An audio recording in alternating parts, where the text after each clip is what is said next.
second. All right, folks, we're going to go ahead and get started. Thank you all so much for coming.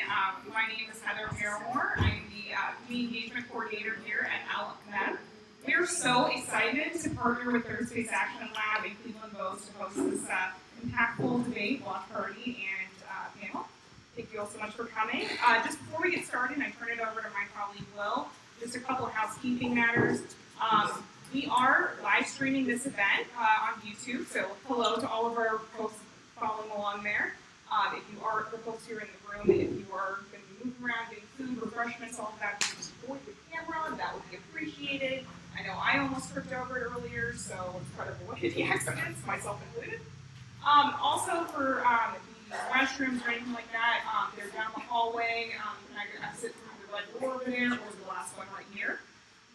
And then feel free to, as you like, get refreshments or anything like that. With that, I will turn it over to my amazing colleague, Will Turner. All right, great. Thank you. All right, thank you so much, Heather, and good evening, everyone. All right, good to see you all. Thank you so much for being here. I'm really excited for this conversation, for this event. I want to first welcome you on behalf of Lutheran Metropolitan Ministry.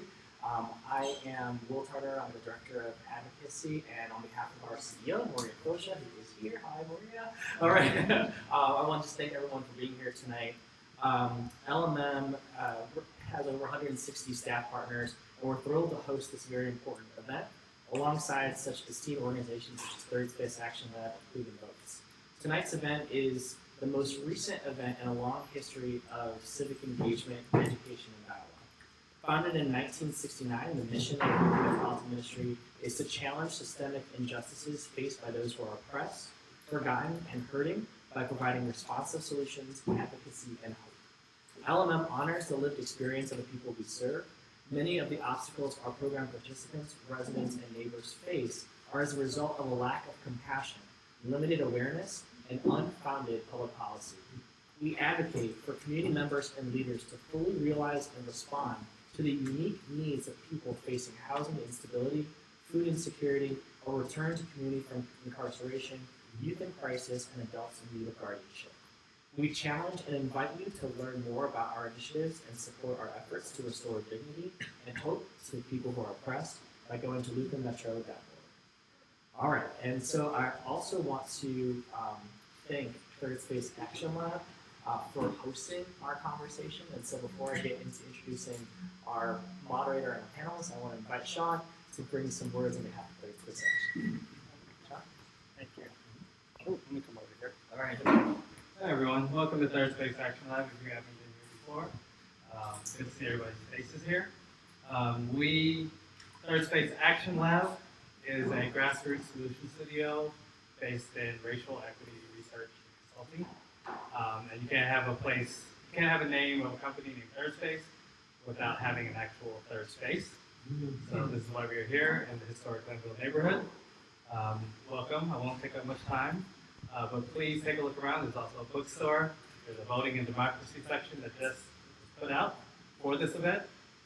So please take a look there and in our bookstore and at our merch. I wouldn't be the director of marketing if I didn't push the merch that I designed now. So we really appreciate you guys being here.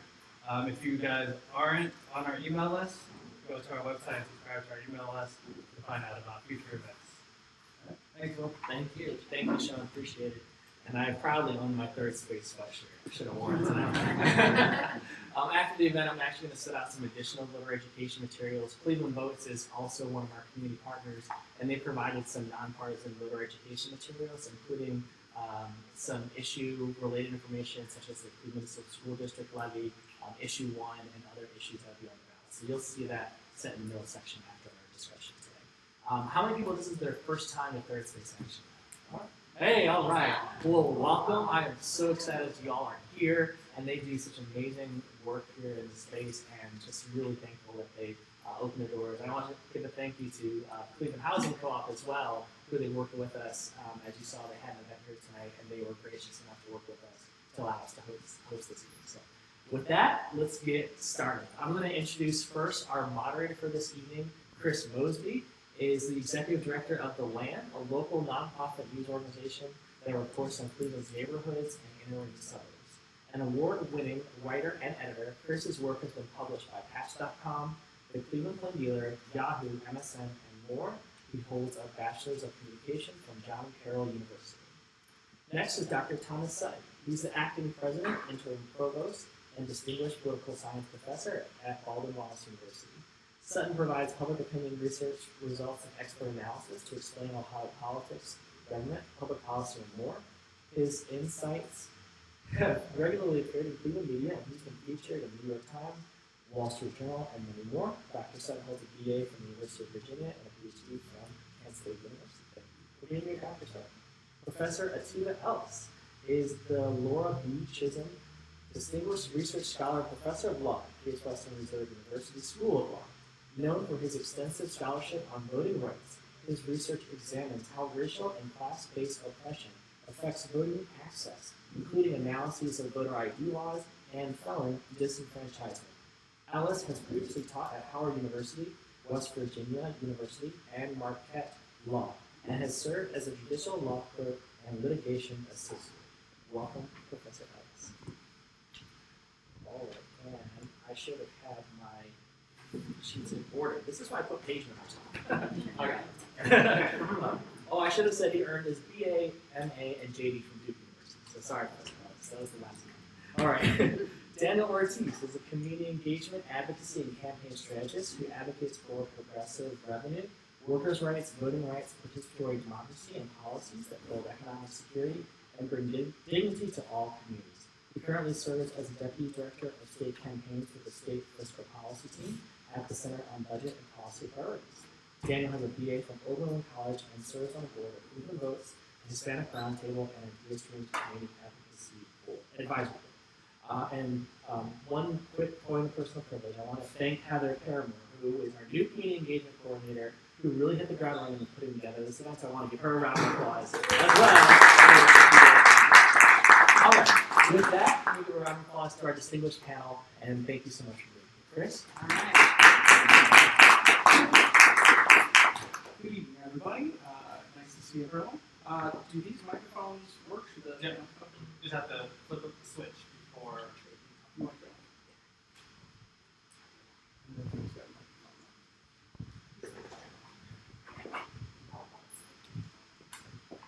All right. Get ready. All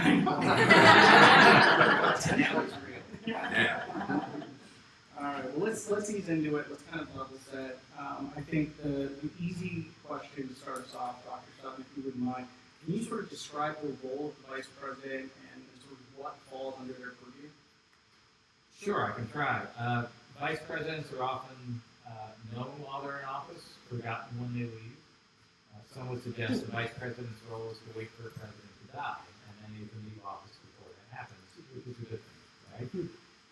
This really comes out of, when you look at the Constitution, how it was formed out of the Articles of Confederation, which was seen as a failure. The Articles had no executive whatsoever. It was just a Congress. There were no courts, etc. So in creating the executive office, the idea was that you would create an executive office that would have an element of Congress built into the executive office. A lot of people don't realize is the vice president is also the president of the United States Senate. So he or she is the only person in the entire federal government that actually sits in two branches of government at the same time. So that's where it starts. And then from there, we certainly had those moments in history where vice presidents ascended to the presidency due to the death of the president. The most famous, of course, when President Lincoln was assassinated. We've had other instances of that. But one of the other things that's happened to that office is that until the passage of the 22nd Amendment in 1951, there was no constitutional requirement to replace the vice president if that VP became president. So you had a number of instances, including Harrison and Lincoln and McKinley and others, who died in office or were assassinated. Their vice president became president, like Teddy Roosevelt, but that person didn't turn around and then appoint a vice president. It wasn't until the 22nd Amendment in 1951, after the 4 terms of FDR, which also put the 2-term limit in, that basically required that if the vice president becomes president, that president would then have to appoint someone to become the vice president to ensure the line of succession. The other element now that we have to keep in mind is the 25th Amendment, Keeping the numbers straight. I don't keep them straight. So at any rate, on the 25th, you heard about sometimes during the Trump administration. This is the one that basically talks about if a president is incapacitated, the vice president becomes president. We had a couple of moments like that. When Reagan was shot in 1981, right? Al Haig, the chief of staff, declared himself to be the acting president. That lasted about 7 minutes. Basically, George Bush became the acting for a very brief period. During the time he was serving, by the time he was out, Reagan took on he took back the role. So there's that when the president's incapacitated. But then what if the president's incapacitated but refuses to accept it, right? That's where you had, we talked about this during the Trump administration, the vice president can convene the cabinet. And if the cabinet, the majority of the cabinet agree, they can force the president to give his powers or her powers over to the vice president. So you have each of these moments where this office has been shaped. Today, vice presidents typically have a much more active role, working side by side with presidents. They're in cabinet meetings, they're often advisors. Joe Biden was very much that for Obama, certainly Dick Cheney, for George W. Bush. With the Trump presidency, not so much. Mike Pence was really kind of in the background.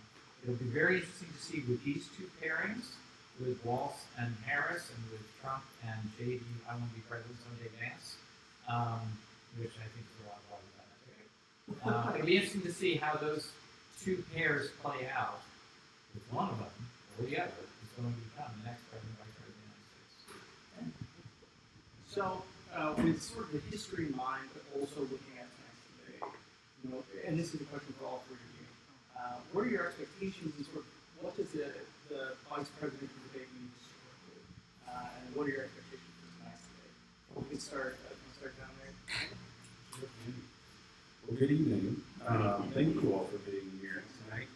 And I just want to say, I think going into tonight's debate, one thing I want to remind everyone is that we are 35 days out from Election Day. We're 1 week out from the start of early voting. And I think more than anything, tonight's debate is going to be a reminder of how much and how fully immersed we are in the election season right now. I think my expectations are somewhat mixed. I feel like looking at what we saw in the presidential debate, the format that we have seen releases on for tonight's debate, we should temper our expectations of how much of a substantial conversation we're going to see. I think we're going to see a lot of combativeness. I think we're going to see interesting circumstance where there's not going to be any sort of real-time fact checking by moderators. So we're going to see a lot of responding in real time. And we're going to see, two vice presidential candidates who are, still very much telling their story and introducing themselves to the American public, right? So I think, all that aside, I would also want to put up that I think we're going to see a difference in worldview of how government works.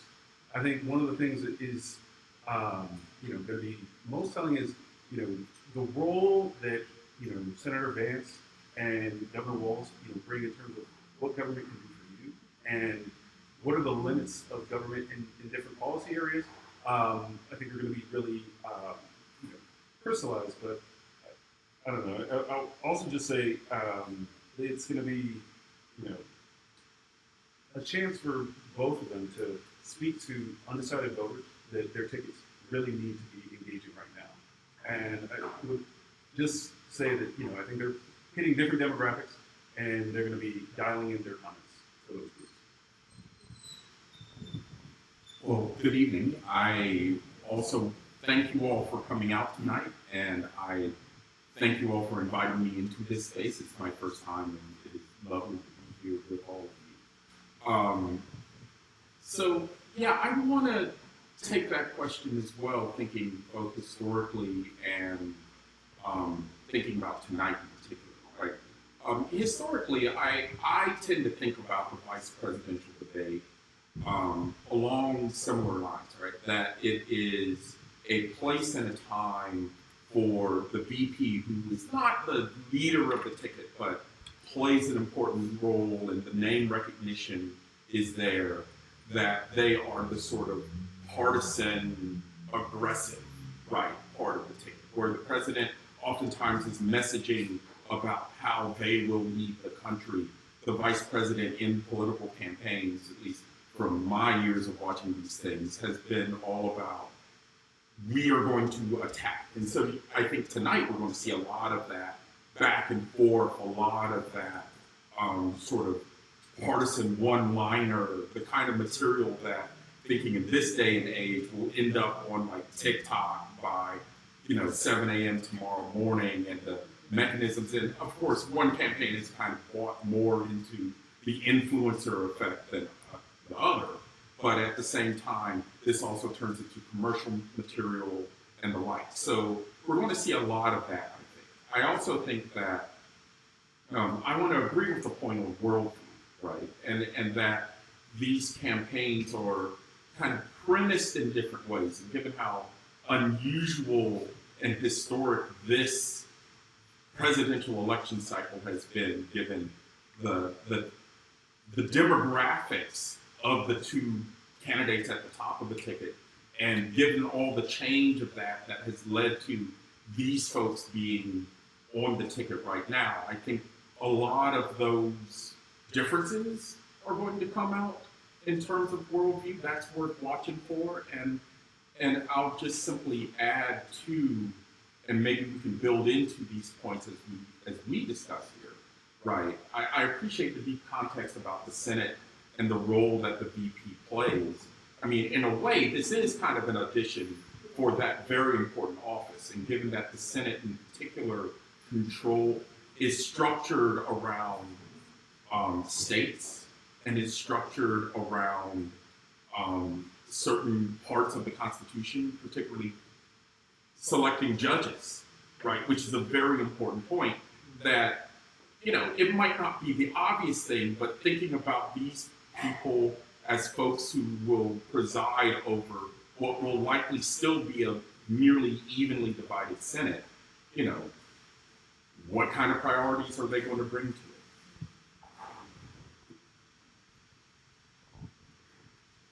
So to achieve this point, there is this chance that we're going to have a 50-50 Senate. It was assumed that because Democrats are defending a lot of seats, particularly in Ohio, why we're getting a lot of attention to the sugar ground seat, that's why. But now we've had some changes in North Carolina and a couple of other states where it looks like there may be a chance that Republican seats may flip, and we might wind up even Ted Cruz in Texas. If we have that 50-50, that puts even more emphasis on the VP role, because that's the tiebreaker vote. It also determines how the Senate is led, who becomes the majority, and who then proportions the committees and committee chairs. That's something we also keep in mind. We were talking about two veterans, but they're two veterans literally and figuratively, right? Walz and J.D. Vance, but also different generations. We have on these presidential tickets 3 generations, right? So you've got the youngest, Vance, who's just turning 40, and then you have Vice President Harris and Governor Walz, who are both about the same age, about 60, and then you have Senator Trump, who is 78, turning 79, probably at some point. So with that, I think that's another piece that's really interesting in terms of worldview. Yeah, he's turning to something. Leave that alone now, but I know I'm in friendly company here. But I would just suggest watch. It's the telling your story. It's their only opportunity to introduce themselves to the country. People are probably not going to vote on the basis of who the VP candidate is. So keep in mind the first and only rule of this debate is the same as the Hippocratic Oath. First, do no harm. So watch tonight to see do either of them do harm to themselves. So I'll remind everybody, this is a nonpartisan. But we mentioned sort of one-liners and this idea that the VP debate is sort of a boxing match and an excuse to kind of throw jabs. But do we also expect discussion about substantive issues? Do we expect what issues could be at play? What are they going to be sparring over? Real quick, likely no, because we're both going to be on the attack, particularly Vance. However, given that the one critique that came out of the Harris-Trump debate was that Vice President Harris was a little light on policy because of the way that she went after Trump and the way he went after her, et cetera, and they sort of expected that to happen. I wouldn't be surprised if we don't see Governor Walz trying a little bit more to get into some policy detail, because a lot of people walk away from that saying, well, I still don't know what they're going to do. Right. And doing that also in some ways as a defense, proactively against the accusations of be afraid of what they might do. So frame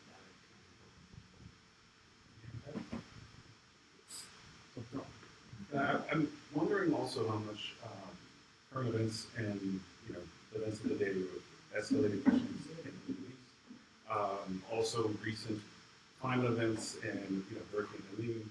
I think those could factor in large. I think the other issues are clearly economic issues, right? I think that is going to be something where Senator Ness is going to be leaning into an attack position as well as immigration. I think the other possible issue interested to see is tax justice, right? Will we see any conversation around the soon-to-be expiring 2017 Trump tax cuts, right? Will we also see any real discussion on other sort of to the point of what came up in the first debate, tariffs, right? Discussing what the actual plan on tariffs would look like in any real way. So those are things that I'm looking for. I think the other, piece again is, this point on whether public policy and the greater good, how that factors in, especially with the difference in style between both vice presidential candidates. I think, Governor Walz is going to be, touting some of his record probably with his time in Minnesota, the package of policies that many progressives often call the Minnesota Miracle, right? So looking at that and what that means as a potential roadmap for federal legislation and what the Harris-Walz ticket would have to look. Well, I think too that issue of using this as an opportunity to signal, at least in part, yes, we have a substantial policy portfolio that we are going to carry out. Seeing that come out from Governor Walz will be, I think, part of the not only doing no harm, but sort of answering that question left over from the first debate. I also think, thinking about Senator Vance, that at least one thing that he would be saddled with is the sort of disinformation campaign that I think is fair to say that has been happening. And of course, he himself has been on the record. And I think at one point he did say, in effect, yes, I'll make up stories in order to draw attention to our campaign, which I think is a powerful thing in order to summon the, but it's preaching to the choir, right? In this world where the undecideds are deeply needed, he will likely need to do things that show that he can reach those undecideds and appeal to them, while at the same time I would expect Governor Vance to basically call that out. And so I expect that attack to be happening. I mean, Governor Walz. Oh, wow. Let me walk that. I'm not making anything up. Governor Walz will probably use that as a point on which he can go on offense. Absolutely. So speaking of sort of undecideds or groups that are maybe less likely to vote, voters ages 18 to 29, they're statistically less likely to turn out at the polls. Democrats and Republicans are trying different tactics to try and activate these voters, and I'm just wondering, I'll start with you, Daniel. How do you think tonight's debate plays a role in reaching those voters, and what impact do influencers have on this campaign? Yeah, I think that's something that we're going to see in terms of the bounce coming out of this. I think, as I said earlier, what sort of viral clips come out of this and have an impact on social media in the next 24 hours, right? But I would say when it comes to the issue of surrogates for the campaigns, I think both campaigns are very much working hard on that. They just have different strategies, right? When we look at the Harris-Walz campaign, they've had great success with bringing in pop stars and singers like Taylor Swift and Beyonce to really add a bit of bump to their ticket. And I think some of this can be seen. There's some really interesting data with Target Smart Communications, they have real-time voter registration tool that's online and folks can look at and see voter registration trends and data. But one of the things that you can see in the most recent 2 months is that, the demographic groups that are actually surging the most in new voter registrations are Black women, ages 18 to 29, and Latinos. So when we think about the impact of surrogates, when we think about this point of enthusiasm and momentum, that's something that, the Trump-Vance ticket is also looking at. And, the ways in which they've been trying to court that and to really engage more with, predominantly young men, is looking at influencers and podcasters and doing around, interviews in those spaces and trying to grow that presence. And I do think that this is something where, when you look at Senator Vance and what he brings to this ticket, I think that's a part of that appeal, right? Looking at him as a millennial, as an elder millennial myself, right? Like, I think he's trying to speak to this audience, to speak to Gen X, to also, peel off some of the support that's happening with Gen Z. But I think that gap on Gen Z, at least the most recent polling I've seen, is that, the gap in support is 31 points based off of a recent Harvard Kennedy School poll. So that might be too difficult to overcome, but I do think trying to shore up support with millennials and Gen X is really where he's going to be focused. So I'm sorry. No. I was just going to say, let's pivot to the issues a little bit before we run out of time. So, I wanted to talk first. We're in Ohio, and obviously the Springfield comments sparked a debate about immigration. I'm just wondering what any of you think about the role immigration can play in tonight's debate, maybe even specifically within the framing of Springfield. So it's one of the three big issues. I think it's that, the economy, and the issue of elected rights. That's what's framed this whole election. But who sees that as their issue is where you get the variance. I mean, in general, in Ohio, we have communities and constituencies where immigration is a significant issue. Right now, actually, we have a building that we are selling, that a buyer wants to use as temporary housing for migrant workers for that person's business in Berea, Ohio, right? Not out in the middle of a farm community, et cetera, right in Berea. So I use that as an example of businesses that have a keen interest, depending on the type of business, whether it's construction, or it's agriculture, or it's other areas where migrant labor is a critical part of the workforce. I think for younger voters, to the degree that they're affected directly by this issue, they will be thinking about that. But as a state, it doesn't grip us in the same way as the border states, California, Florida, et cetera. So I think it probably would rank third of those three overall. But again, this is going to be an election in Ohio, probably not by inches. It will be in the swing states, and it could be just a few thousand tipping one way or the other. Oh, great points. I would just add to that, the recent polling shows that both supporters for the Trump campaign as well as the Harris campaign favor increased border security and admitting more high-skilled immigrants to the country. So that's something that I think they're going to both have, I think, some similar talking points when they're actually hitting substantive policies. Aside from, in the Trump campaign, forced deportation, right? I think that's going to be an issue where it could be a real lightning rod if Senator Vance starts to talk about recent comments that have been made at rallies. I think the other, thing that this as a, voter, what I'm watching for there is when they describe, their views on immigration is, what are they showing us about their values?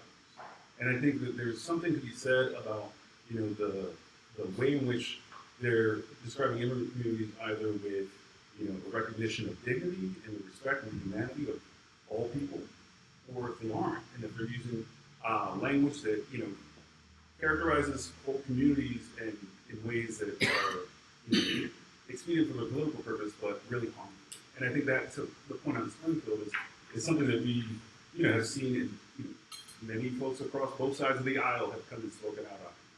So I just want to, say that I hope that no communities are used as a prop or as a scapegoat for any issues specifically on immigration.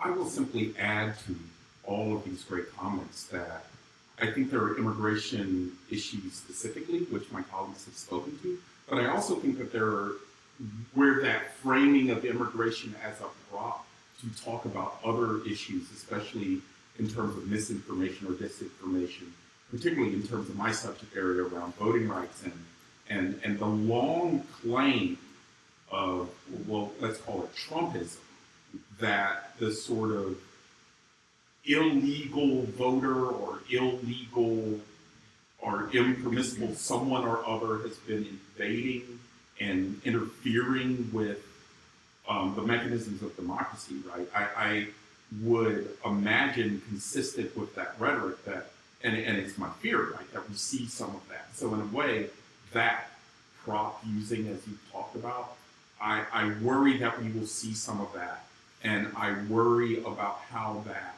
impacts both, well, people of all statuses, not just the so-called illegal or undocumented person, but people who have naturalized, and even citizens who may feel like, one way or the other, that their status within the political community is being demeaned here. That kind of rhetoric, I think, is dangerous, and in some ways, both campaigns are going to take positions around this, and it will be revealing as we see that unfold. And I want to kind of segue off of something you said. You mentioned voter rights. We talked a little bit about some of the claims that you made. I'm interested, from your perspective and with your expertise, what are the changes that Ohioans need to be aware of with voter registration and ID laws, and what role will that broadly play potentially in tonight's debate or the election? So let me ask a question. First of all, do you know when the deadline is for voter registration? In fact, this is October 7th. So know that deadline. If people are not registered by that deadline, they will not be allowed to vote, period, full stop. That isn't technically a change. Ohio has always been a register 30 days ahead of the general election state, but you'd be surprised who gets surprised by that fact, right? And over the recent years, we've seen Ohio become a strict voter identification state. So you have to have a government-issued identification card bearing your picture, bearing your signature, that they can point to and say, this is authentic, this is who you are, because that will be checked against your registration rate, right? So in terms of basic participation, knowing that is the case is very important before you can even get to the ballot box, right? And tell your friends, tell your neighbors, ask people to not just vote, but to register and register ahead of time. Of course, on the flip side of all this, it is very easy to go online and complete the registration application process, right? The Secretary of State website is there for you to, so just type Ohio voter registration into Google, you'll get carried there. Fantastic. So, another issue that's kind of, I think we've kind of danced around a little bit, is sort of the DEI culture war talking point, lightning rod, and there's been sort of cultural demographic changes in the U.S. that I think has sparked a lot of debates and a lot of talking points that are pretty vitriolic. What do we think the role of government is in DEI initiatives based off of what we think of VPs or what we different states could potentially matter? Whoever wants to start. Oh, I haven't led a couple, now I get to lead. Well, I think one of the important things, and we mentioned the word worldview earlier. I think that, at least in terms of the politics of all this, I think that there are different worldviews about what it means to be an equitable society, right? That in terms of thinking about diversity, equity and inclusion initiatives in particular, part of this is what role government should play. And in terms of those sorts of things, I think we see the Republican long game around this issue being about effectively a version of colorblindness where race becomes a race as an issue, right? And we certainly see that there are conservative initiatives that were behind, not necessarily government per se, but if you look at Republican administrations, they have supported these sorts of initiatives. And of course, conservative interests paid for the litigation in Students versus Fair Admission and the decade or more of litigation that led up to that decision, right? you see Democrats sort of buying into and trumpeting allegiance to the sort of traditional civil rights vision, right? That equality involves race consciousness and addressing things from that perspective. And it's sort of, you see debates about this where folks are talking past each other on these points, primarily because of their assumptions about who they can motivate to go vote. So there is that. I think there's the other question of private interest and their involvement, right? I think students versus fair admissions, right? The decision that ended race-conscious affirmative action. And by the way, not just all, I mean, there's all kinds of other affirmative action out there in the world today that is still going. Legacy admissions, donor admissions, and the like. But it's just race-conscious affirmative action. There are those people who want to read that narrowly. There are people who want to read that broadly in terms of erasing race from our national debates and conversations, right? And I think you'll see some of that take in the conversation tonight, maybe, but certainly in the arc of these political campaigns more generally. Wow. We'll just add, I do think, specifically when we look at diversity, it's clear to point out that one side is using that as kind of a buzzword, right? It's almost a dog whistle, so to speak, right? So when we think about it, I mean, I think one, there is a role for our government to play in diversity, equity, and inclusion, and I think what we've seen, is that right now we have a real challenge that's coming from those who want to weaponize those words and thinking about, how they are at the state level across the country legislating against facts in history and how we tell the honest counting of this country's history, right? I think you were remiss to not mention, we're in a bookstore, right? And the attack on books. I was just recently at the public library with my family, and we were looking at a table that had banned books. And when we look at this, I think these are issues that are very much intertwined, right? When we talk about diversity, equity, and inclusion, we're talking about, again, how are we being honest and reckoning and doing, a service to, ourselves and our children on making sure that we're making this country better. And I think that that's something that we want to have folks in government who can speak to that clearly and speak to that with an understanding of the cultural, moment that we're in, but also the historical context that, many of our policies were shaped by, unfortunately, racist histories and have had, long-standing impact. And to be able to say that is something that I would be very appreciative to see either of the candidates, do that with some level of truth. I'm going to put it in very plain terms. The most effective political technique, the most effective strategy is fear, divine confidence. This country has had what I call the eruptions of that when it comes to race and gender. Going all the way back to the know-nothings, all the way going back and listening to a biography of Jefferson written by John Meacham. And he talked about one of the things the British did when they started the war, or they were getting into it, was to promise to free the enslaved peoples, and that they would be freed, and then trying to turn them against the rebels. From then to now, this kind of thing has been used, and it's no different whether they're talking about critical race theory, and it's about fear for your children, which is why the book ban and why all these other tactics. This is plain and simple a political tactic.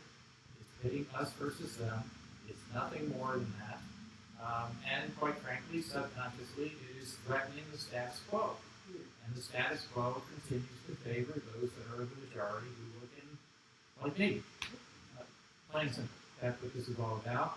The George Floyd protests and everything that came after that were a threat, and they're being turned against the rest of us in order to put things back to where, quote, they were. That's all it is. Can we get a little punchy on this point for a minute? Yeah. I mean, you've been going up and down the line. I completely agree with you, right? The politics of fear are the politics that motivate most. And I think part of the context is we are so closely divided in terms of partisanness. Like, you guys are political scientists, you know this better than me, but that's why we focused on undecideds when we were talking a little bit ago, right? there's this narrow group of people who, by maybe tens of thousands of votes in a swing state, could change the course of the entire election. But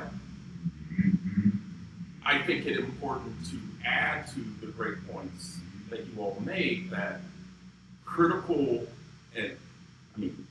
consumption of this, in terms of knowing mindful consumption of this, means reading this not for its persuasive or even propagandistic effects, but reading it in terms of whether it is or is not divorced from objective facts, right? And the facts about the history of this country, and I mean, something you just said sort of evoked in my mind the political economy of slavery that the country was founded on, right? Rooted in a secular colonialist framework.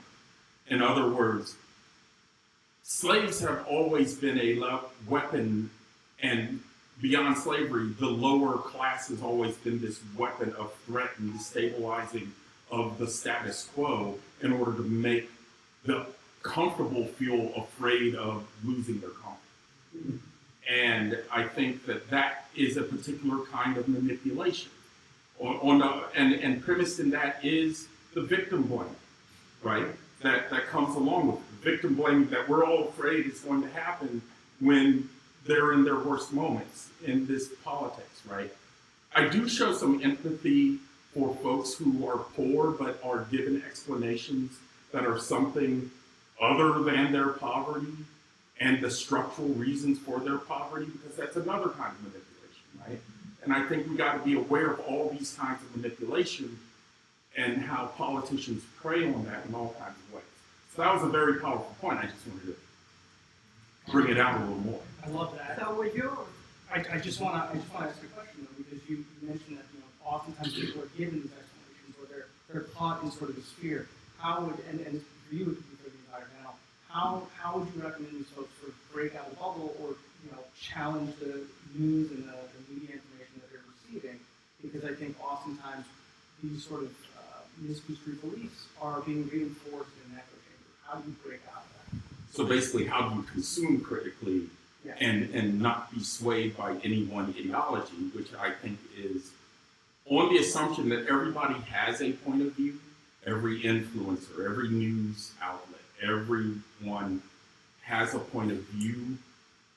Reading across them helps you sort of see, okay, I can separate the facts from the opinion. I can also then see how closely related are the opinions I'm getting to the facts, and do those facts make sense, right? And also, I think that if you're hearing a fact that is too good to be true, and to be clear, the left is as guilty of that as the right, of saying things that are too good to be true, and they tug here, right? They make you feel something, instead of making you go, let me think about that, then check that in particular. If it's just one source reporting it, it's probably spin, right? If you see it across multiple news outlets, across traditional news outlets, it's not cool anymore to go to the AP or CNN or the Wall Street Journal. But if all three of them are talking about it, it's one thing. If it's, the extreme rightist or leftist only, then you have grounds to doubt, right? Those kinds of, don't just get your news from one source, to boil it down simply. That's how you avoid it. Dr. Sutton, on that topic, how likely are people to actually read across spectrum or consume news across the spectrum? Because it seems as if everybody sort of lives in a singular lane these days. It's very unusual. And it's not just unusual because people get caught in these bubbles. It's also a factor of time. We all lead busy lives. We only have so much time to consume whatever it is. And a lot of it's consumed in passing, right? So it's the radio that's playing, or it's the TV in the background in your office or at home or wherever it happens to be. And you get into habits. It's part of the habit thing, right? So your habit might be NPR, it might be CNBC, it might be Fox, etc. And then you get the extremes who consciously only want to consume that far left or far right, which is always going to be a part of the landscape and part of consumption. But to be honest, it takes time to find A, sources that are factually based, and B, that might be partisan, but are partisan with evidence to support what they are promoting, right? So, I always talk about the National Review, right? It's a conservative publication, but it's one that basically does try to base its ideologies and base its thoughts, etc., on fact. Today's Republican Party, that is probably conceived as too moderately liberal by today's standards.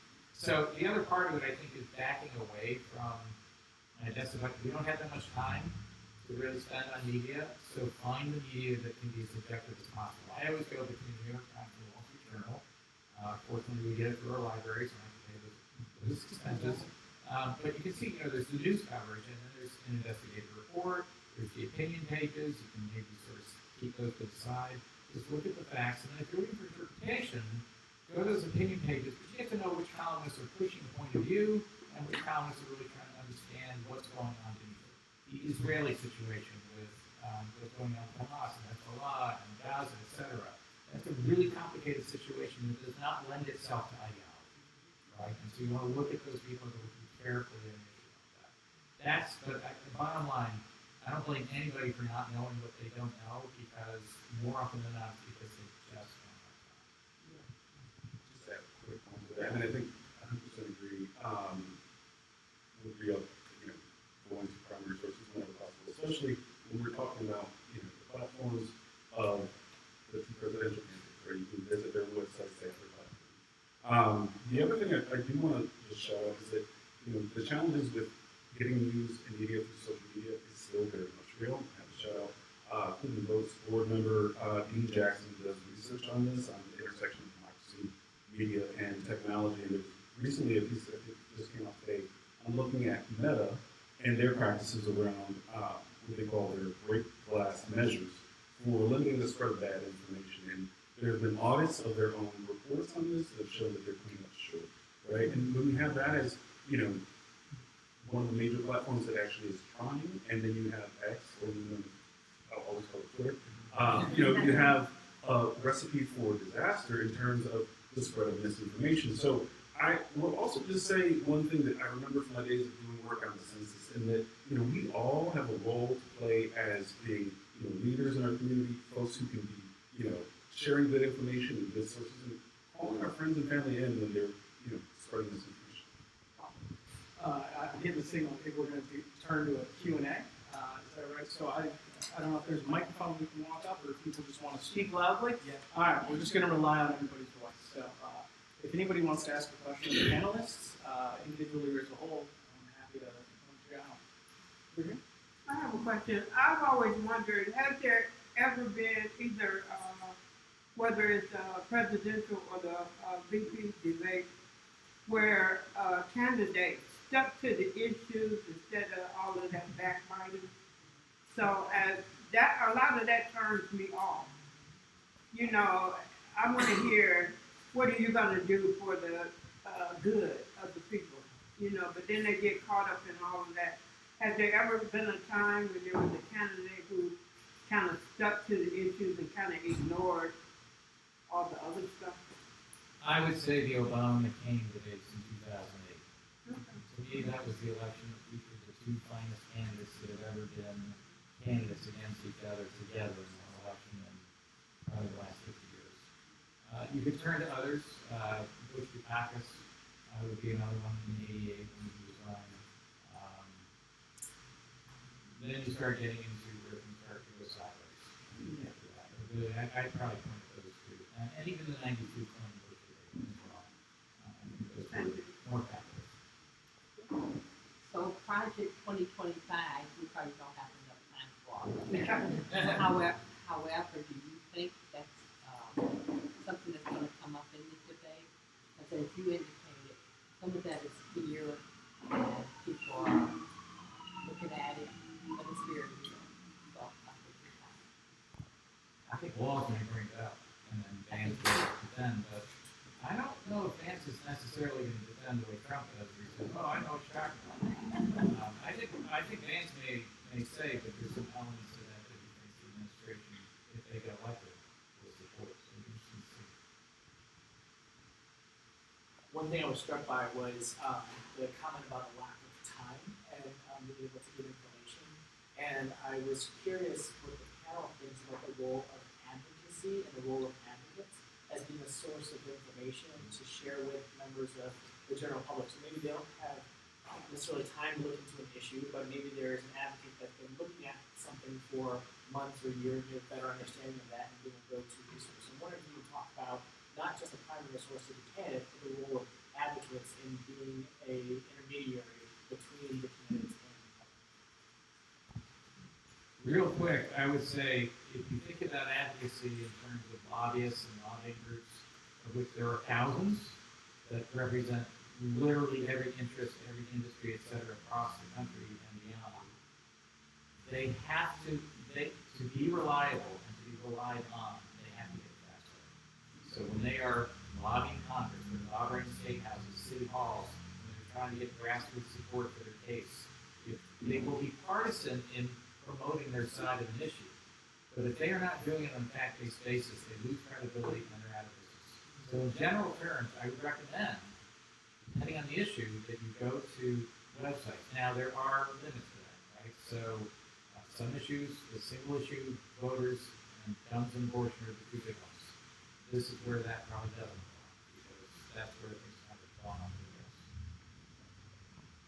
rails. I would just briefly add to that, in terms of reaching out to folks, I think it's very important. You know, I see advocacy of various sorts, particularly in the voting context, right? And I mean, just thinking of an example and just throwing something out there for folks to think about, right? Issue 1 on this Ohio ballot in terms of redistricting and gerrymandering. You know, I've seen advocates around this sort of doing, in some senses, what the professor said not to do, right? You know, there's this sort of leveling of spin that seems to be divorcing itself from facts in some ways. And I think that we, the people, can play a role around that by demanding those facts, right? You're not helping to persuade me if you're just giving me some sort of party line, right? And the sides in that issue have taken positions. There are facts around that those arguments as well, and they need to be aired out. And I think our role is to demand that they air it out or say, we don't have time for you, you know. And a small point on media literacy and consumption. I know time is of a premium, but another way to get out of the echo chamber of the United States is to listen to international news, right? I try to get to the BBC whenever I can, The Guardian, those sorts of news sources. They too have their political slants, right? And so it takes some time to educate, but in some ways, being out of the American frame can be very helpful. Really good. I do want to also just take a moment to shout out our advocacy sponsors, right? Tonight, Metropolitan Ministries and including those, right? I think that y'all play a great role in terms of giving the trusted messages and taking this forward. The other part is, you know, the continuum of civic engagement starts with vote. It doesn't end there. And that there are so many different ways in which people can continue to develop ideas, continue to be, you know, those resources for the communities to, you know, further advocate, to share testimonials, to grow, you know, through that whole spectrum of civic engagement. And I think that that's a rich thing that we should continue to celebrate and lift up in our communities, because we need more advocates. We need more folks who are speaking up, who feel well enough informed to go to this. I just want to ask a very simple question. DEI, right? So that is, DEI is like, shouldn't, or what's the philosophy I'm asking about DEI? Shouldn't it be based on merit? DEI, like what is the philosophy of DEI? Shouldn't like the country be based on meritocracy? So merit's a complicated topic. And I say that because merit oftentimes looks at a present measure, like what did you make on your SAT? What grades did you get in school? And it says, well, those measures are what they are, and they're reliable to the exclusion of all other considerations, which if you're at the top of that chart, right, if you're getting those 4.0s, right, that's one thing. But then I think DEI done the way I think is most helpful to society is done in a way that says, well, those are not the only measures. Those are not the only ways we can find merit and usefulness for someone who can come in and do a job, right? So someone might be qualified equally across measures, but for other reasons, right? They might not have a name that would make sense to you, or they might have come up not from an Ivy League school, but they got their education at a school in northeastern Ohio. But it's sort of like saying, well, you're completely qualified, but you don't get on our radar for other reasons, and those reasons might be about histories around racial subordination or gender or class even. And the question becomes, how can I find a diversity of the best people that we can get to, say, fill a job or be in a school? So it, to me, oversimplifies it just to say, what was your grade and where did you go to school? Because those questions can be loaded given the history of who got into those schools, who gets into Harvard, who gets into Yale, versus, who got into Cleveland State, who got into Case Western, who got into Johnson C. Smith, and getting that diversity, right? So meritocracy oftentimes oversimplifies what our societal reality is, and DEI is about paying attention to that reality, if that makes sense. Okay. It looks like we're one or two more questions. All right. I think we have time for maybe one more question. I see one hand way in the back. I just want to get you guys' opinion on, no matter what happens, or I guess depending on what happens, what do you guys believe will be the narratives coming from both sides come tomorrow morning, or even as we move 5 minutes after?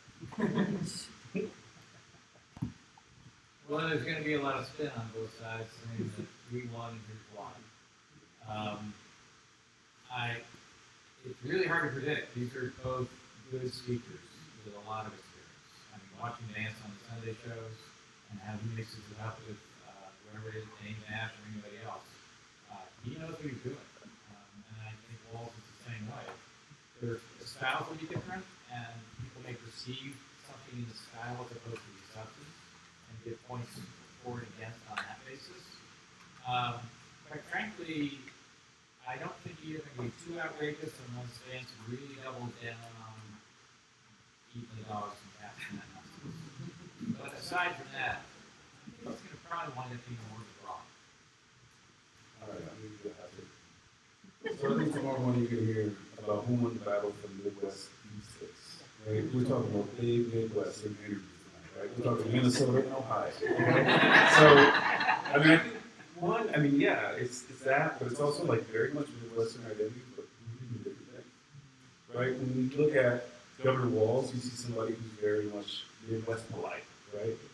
You know what I mean? Like that type of, yeah. But I think the other thing that's real there is that, the Senator Vance, I think, coming from a, declining steel town brain, right? Like him talking about his upbringing, the town that, he saw and the struggles that he saw on, family members and communities face, right? Like, I think that's also going to be true. And I think that's a different experience in Memphis, right? So I think depending on how people identify and what type of fighter they want, right? I think that's going to be something that's going to inform the narrative.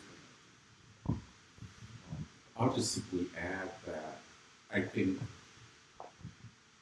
I highly doubt that anything will happen tonight that will change the overall arc of the campaign, which may seem anticlimactic, but at the same time, it is going to be an opportunity for the campaigns to reinforce what they think their core story is, right? So, you're going to get the distillation of each side's worldview.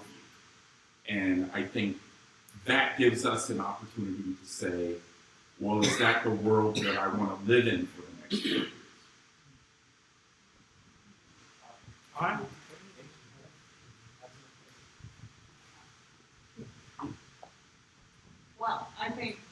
great spot for us to finish our panel. Thank you all so much. Give you all a round of applause. I don't know about you all, but I feel a lot more informed, or at least I think going into this debate, I'm going to have a lot of questions and paying attention to things, so thank you all so much. So this does conclude our panel portion of the event tonight. So, however, we are going to be transitioning into our watch party, so we invite you all to stick around. Unfortunately, this is going to end the live stream, so thank you all who have been joining us virtually. If you haven't already, please get yourself some food. I think we've got some leftover back there, or at least some drinks, so please help yourselves. We do not want to take it home, so just saying. I know some of y'all came hungry. Anyway, thank you all so much, and yeah, we'll take it from there.